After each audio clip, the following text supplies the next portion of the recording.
Hello, I'm Caroline Bridge. I'm a software developer at the Ontario Institute for Cancer Research.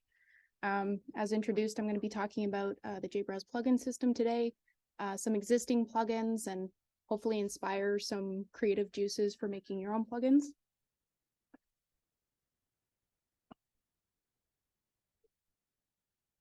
All right, so to review what's already been mentioned during our workshop, a plugin as it relates to JBrowse 2 is a supplementary application that plugs into a running instance of JBrowse to provide the core application with additional functionality. This functionality can be like anything from view types to custom data adapters, menu options, and pretty much anything that you see. So you can create custom functionality that serves your specific purposes or your organization's purposes. They also allow the user community to collaborate on things, expand upon the genome browser in ways that haven't been done before. To facilitate this, the core JBrowse team built the plugin store. It's a utility developed to facilitate this. It's a one-stop shop interface for all plugins published with JBrowse 2, which exposes these rich feature sets to the community at large. It has a searchable and comprehensive interface and several different ways to browse them and access them, either in your running JBrowse instance or on the web. So as mentioned, you can install your plugins either from the web instance of JBrowse or on desktop. It has as I said, a one-click install, so you can just click the install button and it adds it to your JBrowse session. Yeah, so it's also easily removed. You can just click the X there and it'll remove it from your session. And you can browse the ones that you already have installed. You can see, maybe not, but the lock icon on your installed plugins, that indicates plugins that your administrator has installed or is like locked into your configuration. So it's easy to try new plugins out just on the fly.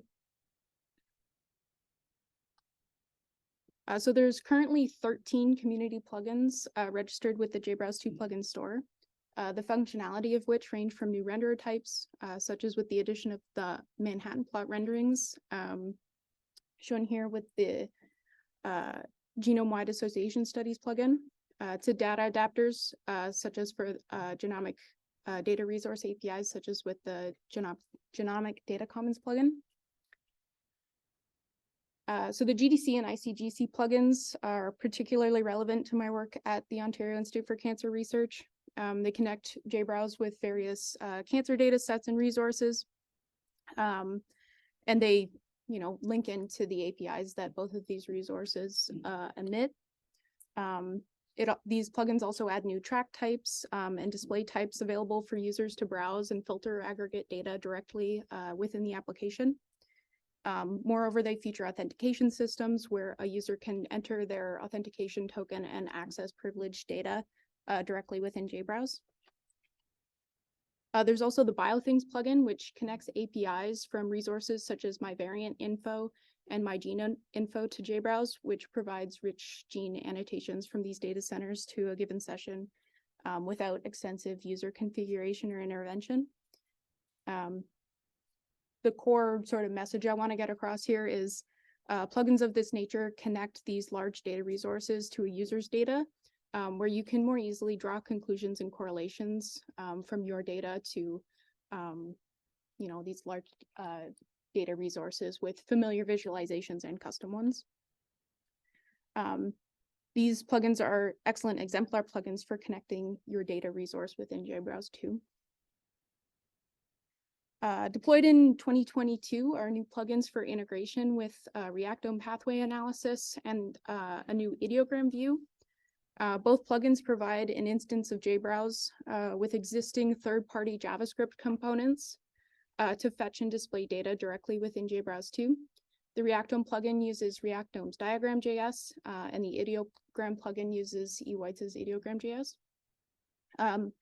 Utilizing these plugins, biologists can provide an HGNC formatted list of genes of interest and have Reactome fetch and display the pathway analysis directly inside JBrowse alongside a table representation of the same information. The gene list can also be annotated on the ideogram view, resulting in 3 data-rich representations of relevant information derived from Reactome. Because these views are embedded within JBrowse, all the retrieved data can be synergized with other JBrowse components and, for example, can navigate to a given feature's location on the linear genome view. And these are 2 strong exemplars of integrating existing tools within JBrowse to streamline workflows into one application, relate 2 visualizations or more. And also, this might help you conceptualize things that you can do with your own. If you have like your own JavaScript library, it can be pretty easily embedded into JBrowse.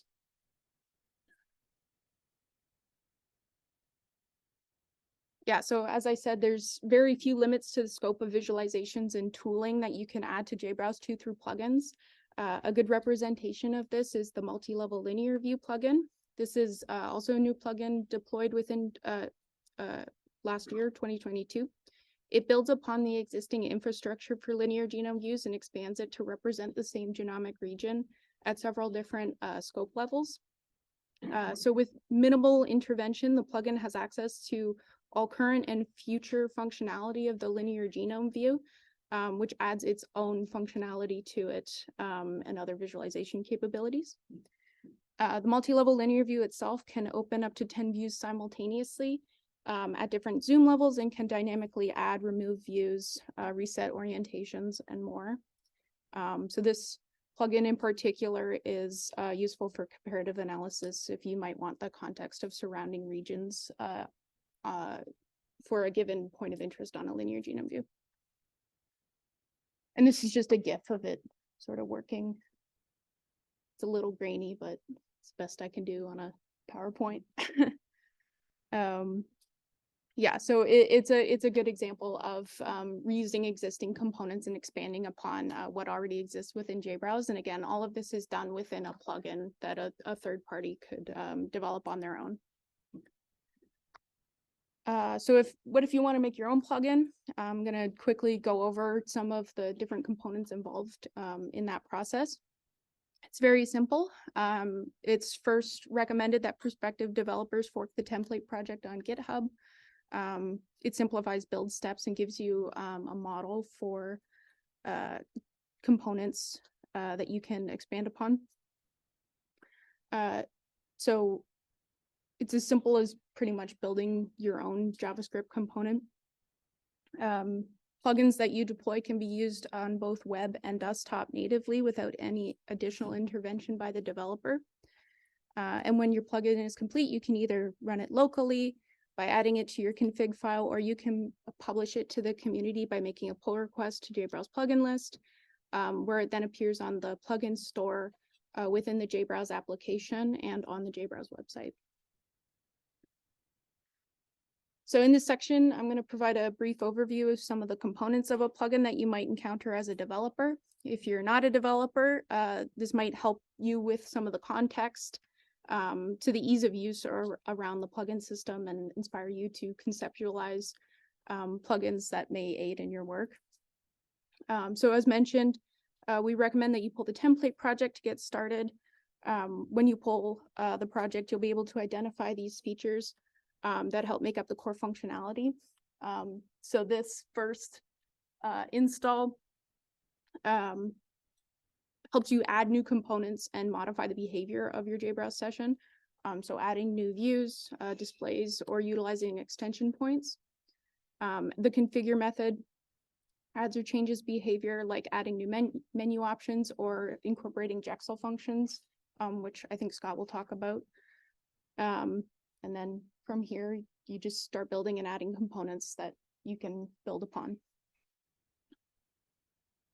So I mentioned the word extension points. An easy way to modify existing behavior in JBrowse is to utilize the extension points. They're essentially methods that allow you to insert your own code into an operation, dictating how it should be processed essentially in the application. So if you wanted to communicate supplementary information to a user about you know, if they are using a certain track. You can use the customize about extension point to change how the about menu looks. And all of these sort of specific extension points are available in our docs. Displayed on this slide here is sort of a more general extension point called core extend pluggable element, which allows you to modify properties of pretty much any pluggable element that you define. Yeah, so basically here you can see that it's specifying the linear basic display, and then it modifies the way that the state model acts. In this case, it's adding a menu item. You can also add your own extension points to plugins that other users can modify your plugin off of.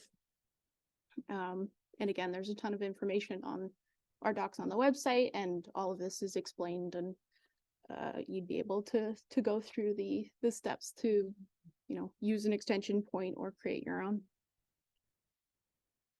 Plugins for JBrowse, as I mentioned before, are platform and partial, so they natively work on both web and desktop instances. But if you wanted to develop a plugin that would only work on one or the other, you can do that by using the iselectron method that's emitted by the core utilities. You can identify whether you're running your plugin on JBrowse desktop or not. And by doing this, you can make sure that your plugin only works on one or the other. And you can make use of like a desktop's resources instead of, you know, just what's available on a web browser.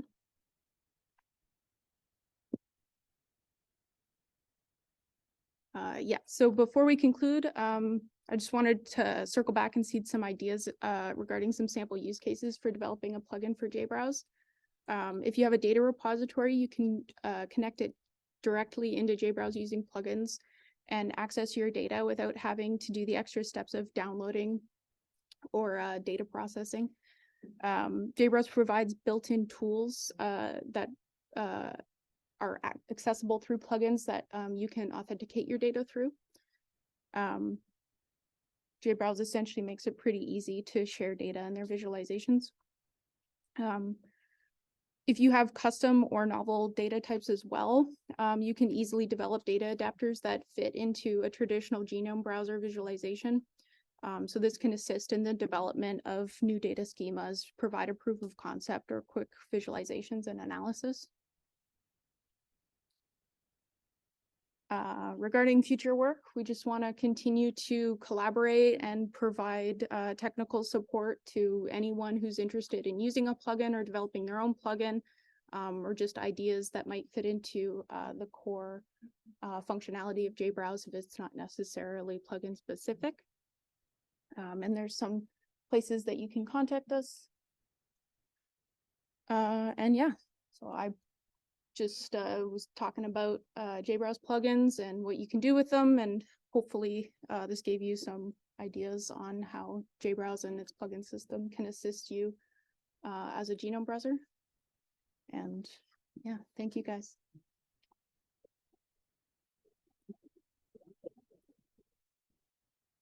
All right, any questions for Caroline? Okay. Yeah. What is the licensing requirement for plugins that are made available? So do they all inherit the JBrowse license? Ooh. I don't know the answer to that question. Rob? Rob, you have any thoughts? They can be under any license you want. Yeah. I don't see why not. Yeah. Also, I'd like to point out, you don't have to publish a plugin to the Yeah. plugin store to use it. You can develop your own internal plugins that you use inside your network. They don't have to be public. Yeah. But if you wanted to share. But if you wanted to share, Mhm. Yeah, it could be. I don't see any reason why it couldn't be any license you want. Yeah. yeah, I certainly pick whatever license I want. yeah. I know. I mean, if you put it in a plugin store, people are gonna install it, Yeah. so you should be okay with that. Right. There's a question up here. So what programming language you use to write your plugin? Oh, it's all in JavaScript. Yeah. JavaScript or TypeScript. Yeah, or TypeScript, yeah. I'm currently, I mentioned briefly, using, the desktop resources. I have a plugin I'm working on that uses Python scripting, that I'm hoping to connect through the desktop resources. I haven't actually implemented that yet, but essentially like, you know, to develop a core plugin or develop a plugin of your own, it would be TypeScript or JavaScript, but you can connect whatever you want in other ways. Yeah, to expand on what Carolyn said, you could potentially write a plugin for desktop that calls a Python script and displays the results in JBrowse, for example. Yeah. Right, yeah, you can only do it on desktop. Yeah, that would be a desktop specific plugin. Mhm.